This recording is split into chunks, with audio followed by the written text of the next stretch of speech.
안녕하세요. 투자 바란스입니다.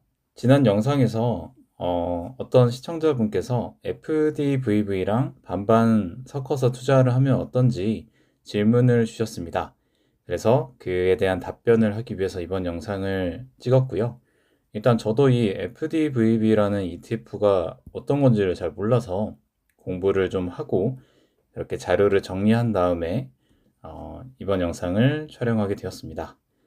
일단 먼저 FDVB라는 ETF가 어떤 건지를 알아보고 그 다음에 SCHD와는 어떤 점이 다른지, 그리고 또 기술주인 QQQ와는 비교를 해봤을 때 종목 구성이나 차트, 배당 이런 것들이 어떻게 다른지를 한번 살펴보도록 하겠습니다.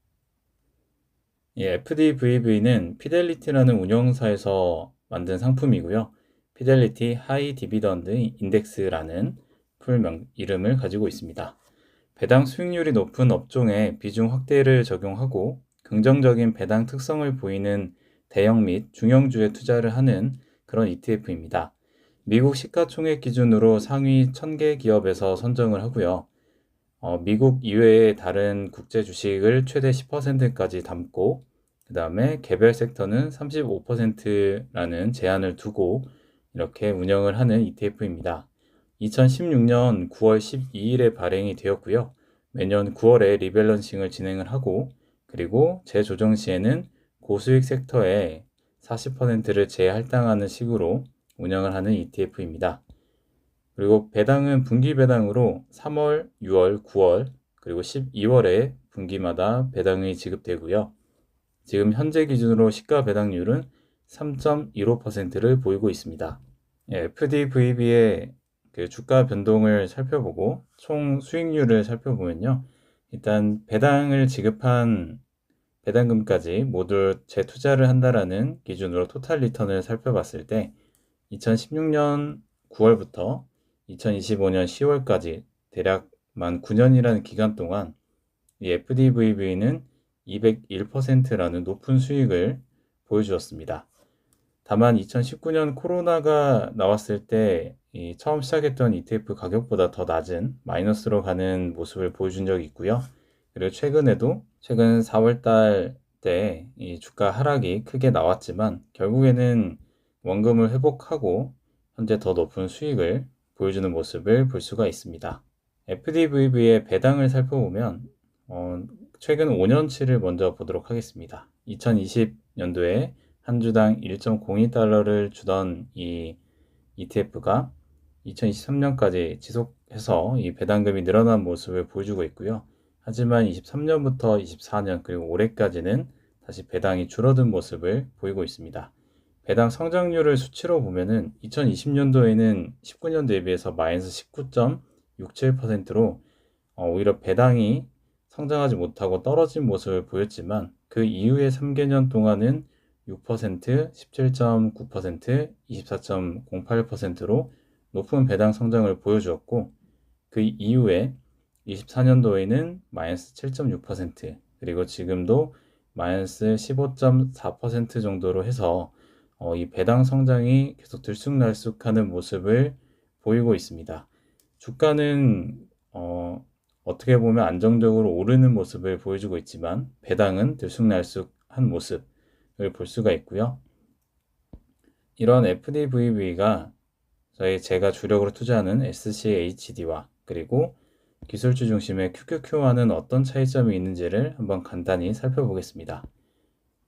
먼저 연간 배당률을 보면 FDVB는 3.15%, 슈드는 3.9%, QQQ는 역시 0.48%로 낮은 배당률을 보이고 있는데요. 이 배당 ETF다 보니까 역시 슈드와 비슷하게 3%대에 그래도 적당한 배당률을 보이고 있습니다. 총 보수를 보면 수수료는 이 FDVB는 0.16%로 약간은 높은 운영 수수료를 가져가고요. 슈드는 0.06% 그리고 QQQ는 0.2%의 보수를 가져가고 있습니다. 각 ETF별로 구성 종목 탑 10을 살펴볼 텐데요. 일단 FDVB의 상위 종목 4개를 보면 이 엔비디아, 마이크로소프트, 애플, 그리고 브로드컴과 같은 이 네 가지 종목이 대략 20% 정도를 비중을 보이고 있고요. 이 종목의 비중은 다르지만 종목 자체의 구성은 QQQ의 상위 4개 종목과 동일한 형태를 보이고 있습니다. 그에 반해서 슈드는 이런 기술주보다는 일반적으로 저희가 알고 있는 배당주 위주로 형성이 되어 있고요.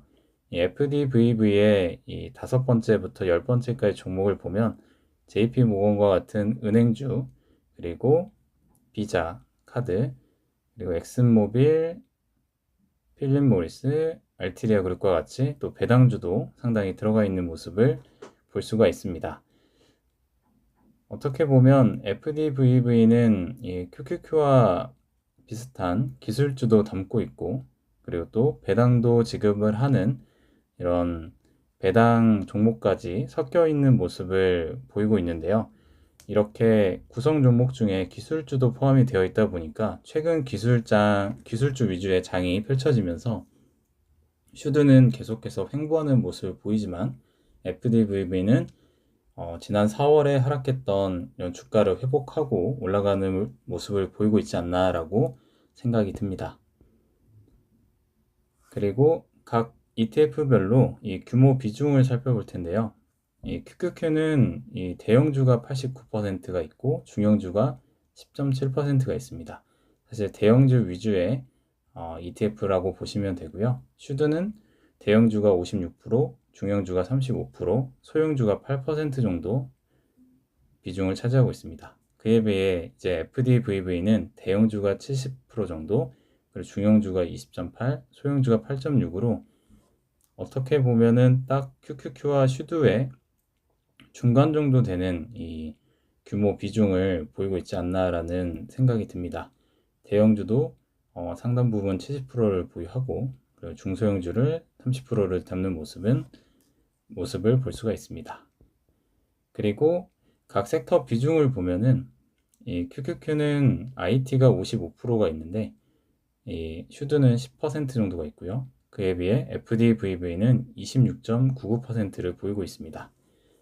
이렇게 요즘 잘 나가고 있는 이런 IT, 경기 소비재, 그리고 통신 서비스 같은 비중을 보면 확실히 QQQ가 이 세 가지 섹터를 봤을 때 대략적으로 뭐 75% 정도의 비중을 가져가고 있는 반면에 이 FDVV나 SCHD 같은 경우에는 상대적으로 낮은 비중을 가져가고 있습니다. 여기에서 약간 SCHD와 다른 점을 보면 이 슈드는 이 헬스케어가 16%를 보이고 있지만 이 FDVV는 3.5%로 낮은 비중을 가져가는 모습을 보이고 있고요. 그리고 금융주 같은 경우엔 최근에 슈드가 리밸런싱을 하면서 금융주를 조금 편출을 시켰는데 그에 비해 FDVV는 18.8%의 금융주 비중을 가져가고 있고, 그리고 유틸리티 항목 또한 슈드와 QQQ는 거의 없다시피 하죠. 하지만 이 FDVV는 유틸리티를 9.83%를 보유하고 있습니다. 수도나 뭐 전기 이런 인프라 관련된 산업들에 꽤 많이 들어가 있는 모습을 볼 수 있고요. 그리고 상대적으로 산업재 같은 경우도 이 슈드가 10.7%를 부여한 것에 비해서 FDVV는 2.4%, 에너지 또한 이렇게 비슷한 양상을 보이고 있습니다. 그리고 슈드는 사실 부동산 리츠 관련된 종목을 전혀 담지 않고 있는 모습을 보이고 있는데 FDVV는 부동산도 11.07%를 담고 있어서 어느 정도 분배금이 보장된 이런 수익을 가져갈 수 있도록 조금은 섹터를 가져가고 있는 것 같습니다. 수익률을 보도록 하겠습니다. 지난 1년 동안의 성과를 보면은 이 슈드는 거의 횡보 또는 약간 마이너스 2.3% 하락한 모습을 보이는데요. FDVV는 플러스 11.5%, 그리고 QQQ는 플러스 20.3%로 좋은 성과를 보이고 있습니다. 요즘 기술주 위주의 장이다 보니까 확실히 QQQ가 높은 성과를 보이고 있는데 그에 비해서 슈드는 아직은 힘을 못 쓰고 있고, QQQ와 슈드 중간의 성격으로 구성 종목이 이제 중간 정도인 FDVV는 정말 딱 중간 정도의 성과를 보인 플러스 11%의 모습을 보이고 있습니다. 그리고 지난 5년간의 성과를 또 보면은요, 슈드가 62% 성장을 할 때 FDVV가 오히려 QQQ보다 더 높은 성과를 보여주었습니다. QQQ가 112%를 보일 때 FDVV는 124%로 이 높은 성장률을 보여줬는데요. 최근 1년간은 QQQ지만 또 지난 5년으로 봤을 때는 이 FDVV가 더 좋은 성과를 냈다고 보시면 될 것 같습니다. 그리고 10년 동안의 성과를 살펴보도록 하겠습니다. 10년 기준으로 보는데 대신에 사실 FDVV는 2016년에 상장을 했기 때문에 9년간의 데이터라고 보시면 되고요. 나머지 종목은 10년간의 데이터를 한번 살펴보도록 하겠습니다.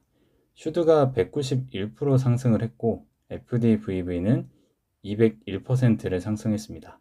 그에 반해서 QQQ는 496.9% 상승한 모습을 보이고 있는데요. 이 길게 봤을 때는 슈드나 FDVV나 거의 대동소이한 결과를 볼 수가 있습니다. 하지만 이 QQQ 같은 경우엔 정말 높은 성과를 보여줘서 역시 나스닥은 신이다 라는 이런 말이 다시 한번 생각나게 되는 이런 결과가 나오는데요. 이 QQQ를 투자하는 것도 참 좋은 방법이지만 이렇게 어떤 시점에서 봤을 때 고점에서 떨어진 하락폭, MDD를 봤을 때는 다른 종목에 비해서 더 큰 낙폭을 보이는 모습을 볼 수가 있습니다. 물론 다 회복을 하고 결국엔 상승을 했기 때문에 결론적으로는 우상향이지만 이런 큰 낙폭을 이겨내야만 이렇게 수익을 가져갈 수 있다는 것을 조금 유념하시면 좋을 것 같고요. 결론을 말씀드리면 사실 이 길게 가져갈수록 슈드나 FDVV나 비슷한 성과를 보였다라고 말씀을 드릴 수 있겠습니다.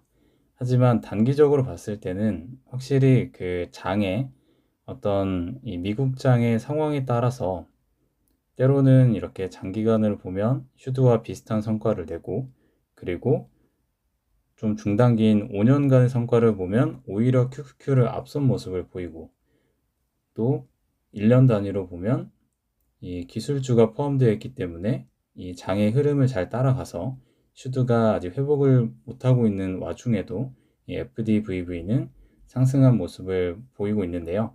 이렇게 QQQ의 이 낙폭을 좀 견디기 어려운 분이라면 어느 정도 배당도 지급을 하고 그리고 기술주와 같은 이런 성장주도 포함하고 있는 FDVV의 투자도 꽤나 괜찮은 선택이지 않을까라는 생각이 듭니다.